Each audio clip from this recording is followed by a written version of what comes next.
We had, you can see, so we recorded all those soloists in Korea, in Seoul.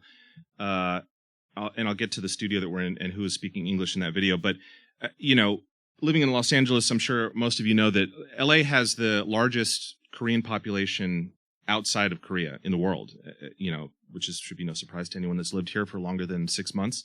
And I thought, well, there's the film music community and the musician community, and then there's this Korean community.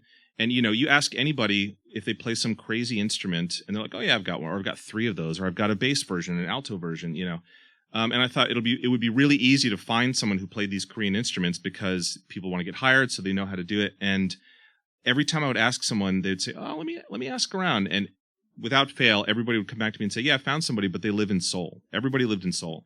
And what I've even learned since then is that, and I'm not an expert enough to speak on this, but because of some of the issues with Japan and the occupation of Korea, and followed by World War II and the Korean War, the sort of subjugation that Japan tried to impose on Korea in terms of essentially wiping out their culture, nearly wiped out a lot of their traditional culture. And in an effort to modernize post the Korean War, so from 1960 onward, they were so aggressively trying to democratize and westernize and, bring capitalism into their country that a lot of their traditional culture was on the brink of being forgotten. And only in the last 25 years or so has the government invested back into the populace. Like, hey, we need to remember where we came from, and sponsored some of these musicians and arts programs.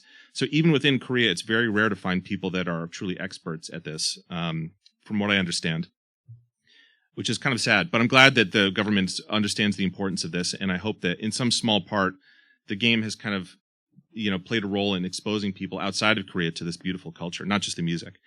Okay, so